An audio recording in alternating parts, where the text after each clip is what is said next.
What are the things that we see that really help create that safety? And maybe are there things that we see that don't? And Mm, if we can be behavior specific, I think that can help. So instead of, yeah, make everybody feel good, I mean behavior specific. What is that person doing to make people feel good? So just wrapping up like that feels right to me. got you. Jason's Jen. thinking. I'm Okay. thinking. Okay. I got a few things Kendrick's I'll like, I so it's say. go ahead. He Uh, leaned all the way into the camera. but did you die? But it's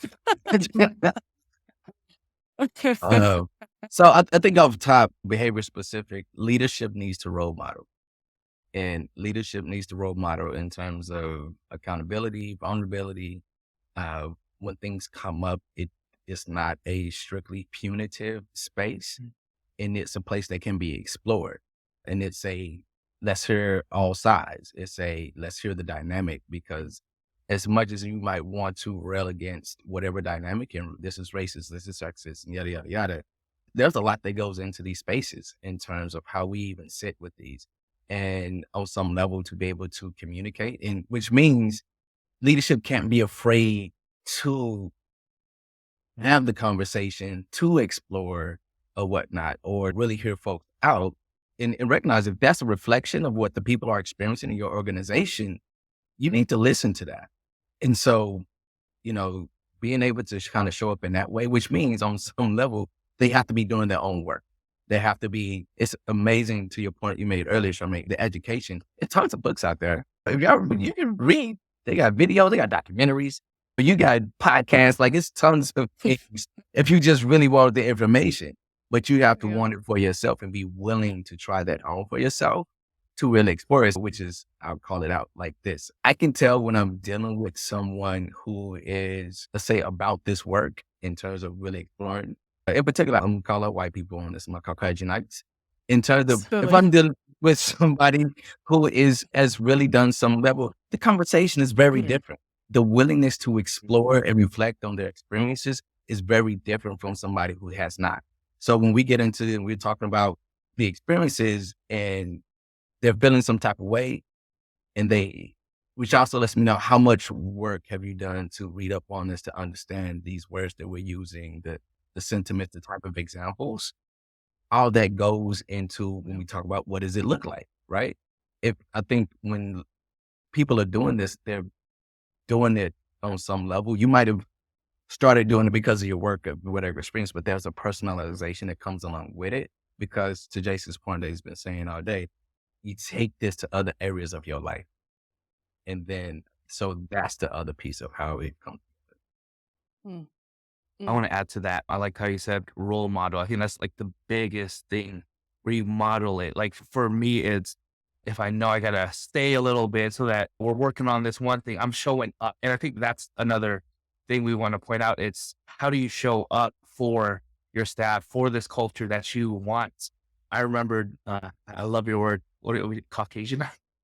Oh, Well, 9 years ago, right? 9 years ago, when I got into this work social services and everything, I stepped into a workplace where it was a lot of white folks and white women. And I was one of the few male of color.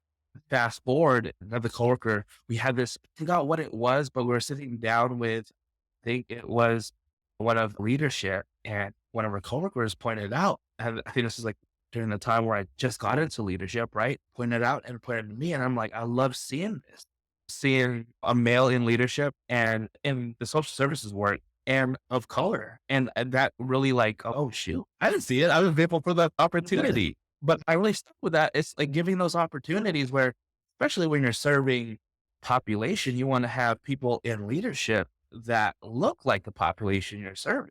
But on the other end too, because we can say, oh, we need more upper management to look like us. But at the same time, you also got to realize some of us don't even want to be in those positions as well. And I feel like that's okay, but there's different ways to advocate for it. And that's something for me. It's like I've talked to my boss a million times. I'm like, I'm good where I'm at. I like this level where I'm Right. not too close to the political side and not too far away from the groundwork where we can lead these cultures.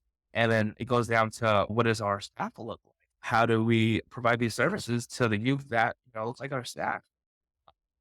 And I think it gives different perspectives and different life experiences when you have a room filled with different backgrounds. But it's how do you model that? How do you have these conversations and not have these conversations where you're like, they're not doing this, they're not. It's no, what can we do? Yeah. What can we do? But we gotta Right. stop pointing these like our fingers at what's not happening. It's like, all right, what can we do in this moment? Like it doesn't help to just point fingers at it all day and be that staff member or in my position just not happening. Forget about the status. What can I do in the moment? How Mhm. can I model this? How can I continue to support? What are some opportunities for it? If it's not me, how to identify a person that can push this? So, Hmm. All I'm gonna do is echo what you two are saying around the modeling. It is one of the most significant things that I try to do and is very important to me and that I look for and I know that is very powerful in the spaces just in the spaces that I've been in as an employee, as a facilitator, as a leader, as a consultant. People are looking for the modeling. mhm. Yeah. I have a coach that told me, she said, "You're modeling what's possible." And oh my goodness, that just stuck with me. Like, I want to model what's possible. I want to encourage other people to model what's possible. And the modeling also comes with, I don't know, I'm just trying stuff. Might Yeah. go well, might not. I'm just trying Yeah. it out to figure Yeah. it out. But And but even that's so important. Go ahead.